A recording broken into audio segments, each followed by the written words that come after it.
What's going on, guys? This is Rob, and if you're enjoying the content that I'm uploading onto my channel, then feel free to subscribe, and you can also offer suggestions on topics and characters and storylines and whatnot that we can have discussions on later on in this channel. Okay, so I have the con crud, so I sound a little under the weather, so you guys are going to have to bear with me. But this video, I think, is going to be huge for Green Lantern fans. And in fact, when this video came out, I asked Comic Historian to hold off so I could get what views I could when I could, because whenever he uploads Green Lantern stuff, it doesn't matter what it is, everybody watches it. And so I was like, okay, let me get what views I can, and then you can upload your Green Lantern video, and it'll go absolutely nuts. But what this does is this gives us basically the origin of Volthoom. And this is a story that's been long in telling, right? Because for those of you guys who never read Geoff Johns' Green Lantern, with Volthoom, he was just there one day.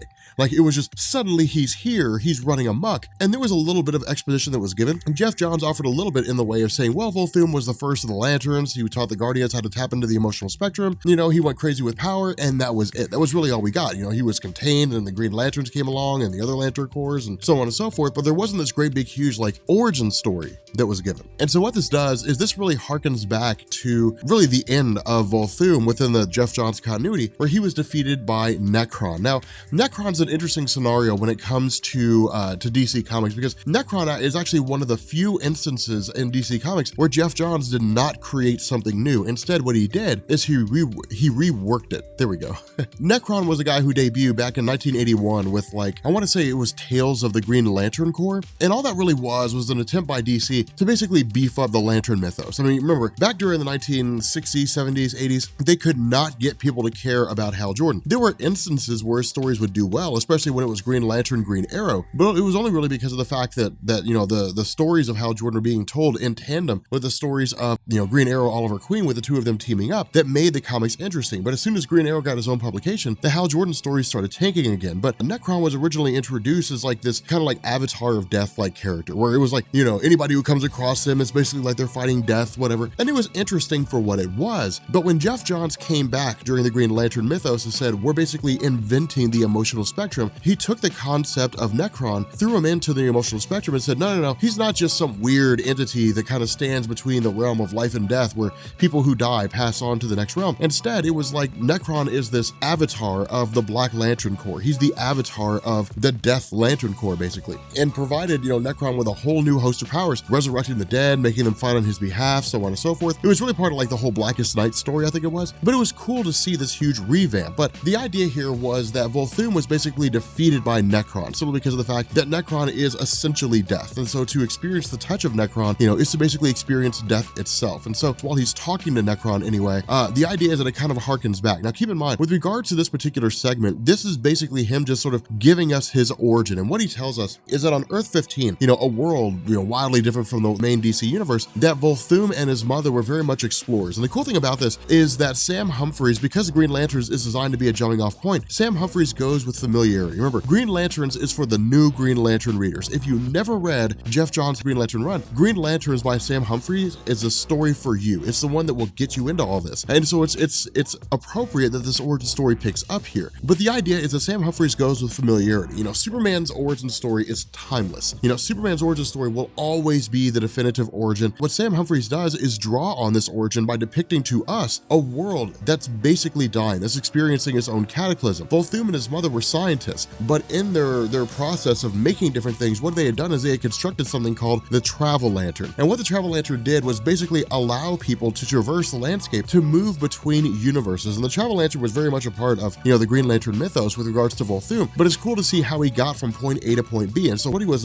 instructed to do was basically go on a mission into the multiverse by his mother and find a way to save the world. And that's the cool thing here. Initially, he just jumps from one reality to the next. But the cool thing is that Sam Humphries doesn't just say, hey, this happened and then that happened and then that happened. He very much goes into the mind of Volthoom. And that's why this works, is because for Volthoom himself, traveling through the multiverse, time and space starts to lose its meaning. Because keep in mind, one of the ways in which comic book publishers, Valiant, DC, Marvel, one of the ways in which they basically keep things whole, they keep things structured, and they keep things interesting, is to say that just because 24 hours is how long it takes for a day to pass in the main Marvel or the main Valiant or the main DC universe, doesn't mean it's the same way in another universe. In another universe, the Earth Earth might orbit the sun at a faster rate, which means that it takes less time for a day to pass. Maybe it orbits the sun at a slower rate, which means it takes more time for a day to pass. And so it's cool how these different realities coincide with one another. But the issue is that as Volthoom makes his way through the multiverse, he comes across dying worlds. He comes across worlds that are wildly different than his own, but none of them have the kind of scientists that he's looking for that will allow him to basically complete his task, teaching them to tie in, or I guess to tap into the emotional spectrum, and then using their knowledge of the emotional spectrum to help him fulfill his goal. Because remember, it was Volthoom and his mother that first learned how to harness the emotional spectrum. We don't know how they did, we just know that they did. But the cool thing is that it also is Sam Humphries tying into questions that we have with regards to the Green Lantern mythos. The first of these comes with regards to Earth 17. Now, Earth 17 is actually part of Grant Morrison's Multiversity, or at least it was revamped during Grant Morrison's Multiversity, and all we knew was that there was some kind of cataclysm that had basically laid waste to everything there. Life had been set back by, thousands of years. It was very medieval in terms of how it functioned, but the arrival of Volthoom coincides with the desire of humanity as it existed at that time to basically restore Earth back to the way it was, to grow plant life, different things like that. And he was able to help them achieve that goal, which again kind of taps into this emotional spectrum concept of how it is that Alan Scott uses the Green Lantern ring. At the same time, he traveled to Earth 47. Earth 47 is a multiversity concept by Grant Morrison, where it's basically a world where the 60s never ended. Pretty much what it is. That's basically how that world is. But it's cool because what he does is he teaches them how to tap into the emotional spectrum, but they're not scientists. They use the emotional spectrum to make music. Now, for those of you guys who read Forever Evil, and you were wondering the power ring from Earth 3, how does Volthoom and the power ring tie into Volthoom in the Hal Jordan and the Green Lantern mythos? The answer is given to us here. What had happened is somewhere along the line, Volthoom had traveled to Earth 3, and he had found a wizard that had basically taken a piece of his soul and created a power ring for that purpose. The issue was that the two of them basically had a falling out in terms of how the wizard wanted to use the ring. Now, simply by going through what we know with regards to Earth 3, the ring that was created by this wizard presumably passed on to Hal Jordan of Earth 3, who was a coward, who adopted the mantle of Power Ring. The result was that when Forever Evil happened and the occupants of Earth 3 invaded the main DC universe, it ultimately led to Power Ring, or I guess the Ring of Volthoom as it existed, passing on to Jessica Cruz. And so Jessica Cruz is quite literally wielding a ring that has a fraction of the soul of the Volthoom that we're familiar with inside the ring itself. And the reason why this is such a huge deal is because this was never answered. For years and years and years, DC never answered this question. We just had the Ring of Volthoom, and then we had the villain Volthoom, and we had no idea how one tied to the other. This answers that question. So for a lot of you guys who've just been wondering, how do they reconcile with each other? That's where this comes from. Now, from here, we basically switch over to Earth Zero, or Earth Prime is really what it is. The new 52 Earth is essentially what's going on here. And this is when Volthoom first arrives and encounters the Guardians of the Universe. Now, something that I want to point out here is that the arrival of Volthoom basically takes place after Krona. And so what that means is that where Krona was one of the members of the Guardians who had wanted to look back to the origin of all things and basically initiated the events that would lead into Crisis on Infinite Earths, this goes after all of that. And so instead, where the Guardians had basically abandoned their home planet, where they were trying to go through and shed their emotion in order to become basically individuals who could observe the future of the universe without being tied into it emotionally, the arrival of Volthoom granted them that. Of course, because of the fact that they were scientists, because they were so intelligent, from Volthoom's perspective, he saw them as people who could help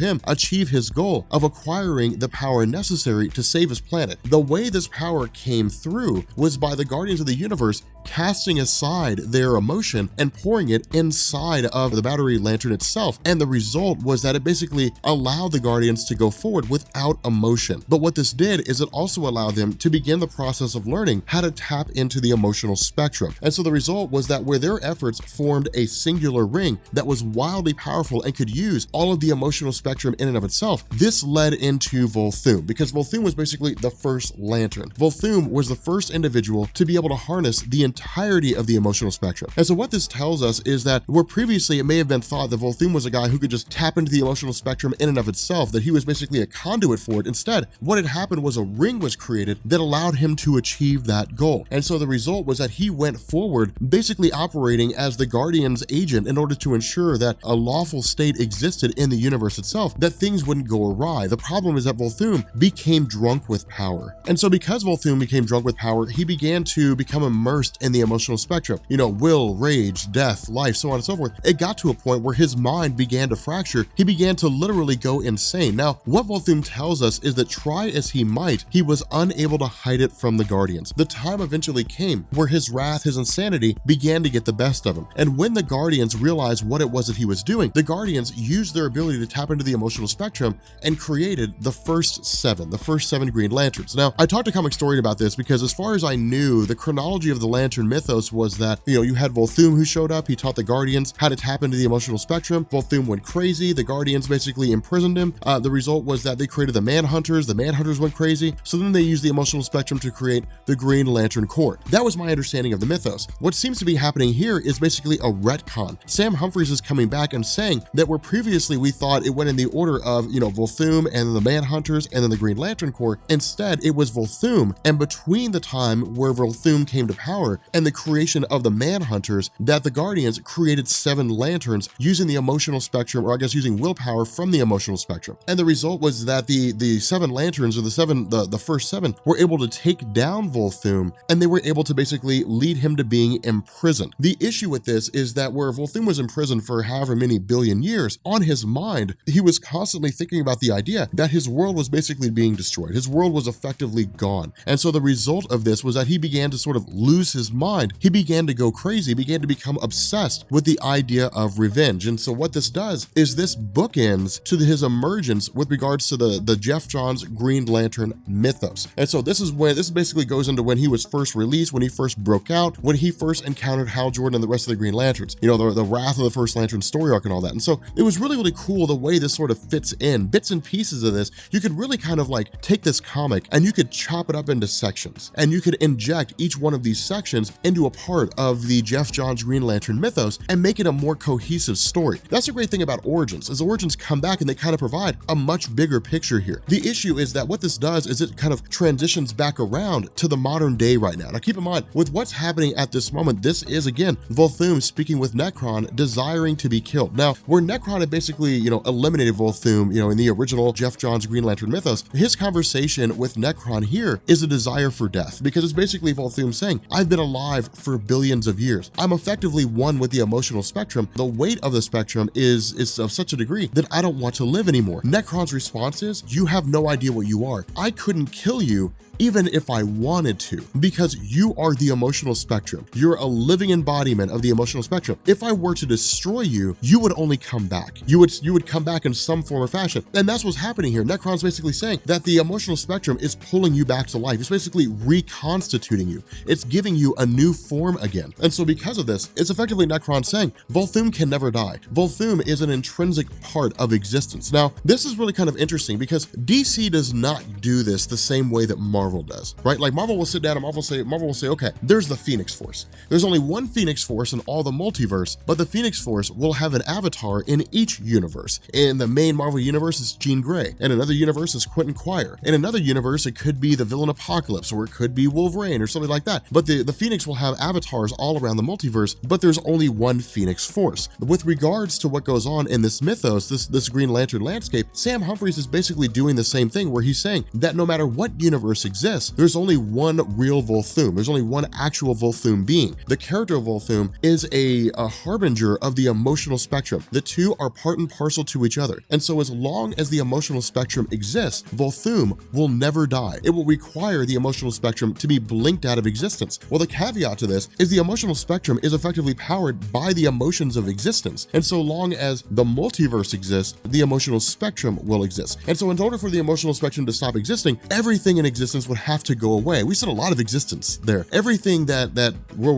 exists would just have to vanish. And so again, it's basically Sam Humphries saying Volthoom will never die. And so what happens is with Volthoom, sitting down and realizing that he's cursed to existence, his idea, he also begins to realize that Rami had basically created a phantom lantern, a phantom ring. The phantom ring, of course, being the object that anyone can wield. Because keep in mind, in order for someone to be able to pick up, or in order to be able to use a Green Lantern ring or a Blue Lantern ring or a Red Lantern ring, they have to be able to utilize hope or will or rage, whatever the case may be. They have to be able to utilize those things. But with regards to the phantom ring, anybody can pick it up. It doesn't have to choose you. You can just be walking along, see it sitting on a desk somewhere, pick it up, and suddenly you can tap into the entirety of the emotional spectrum. But the reason why this matters so much for Volthoom is not only because of the fact that the Phantom Ring doesn't have any kind of like a safety mechanism, but because of the fact that the Phantom Ring will allow Volthoom to mainline the entirety of the emotional spectrum. And so it's like him getting his own ring back. It's him getting a ring that will allow him to utilize the full extent of his powers. And that's really where this ends. It's really just the idea that Volthoom began chasing after Rami. And so what this did is this wrapped back around to the start of the Phantom Lantern story, where it basically explains why it is that Volthoom appeared on Earth with regards to the arrival of Rami and the Phantom Ring itself. And so this is really, to be honest, this is really more like a prelude to the Phantom Lantern story arc, more so than anything else. And so I'm not really sure why it came out now. It would make more sense to have it come out beforehand. But I think the other reason why this happened is because Sam Humphries was kind of going for shock value when we found out that Volthoom had basically returned. So that really seemed to be the reason why. But with that being said, guys, if there are any questions, feel free to post them down in the comments section. I really hope this makes sense of the Green Lantern mythos for you. I really hope it kind of pulls things together. But if you find yourself a bit confused, go ahead and throw a question down in the comment section. I or another member of my channel will try to answer it as best we can. But if you're new here to Comics Explained, make sure you hit the sub button to become part of the Rob Corps. If you enjoyed this video, make sure you drop a like, and yeah, I will catch you all later.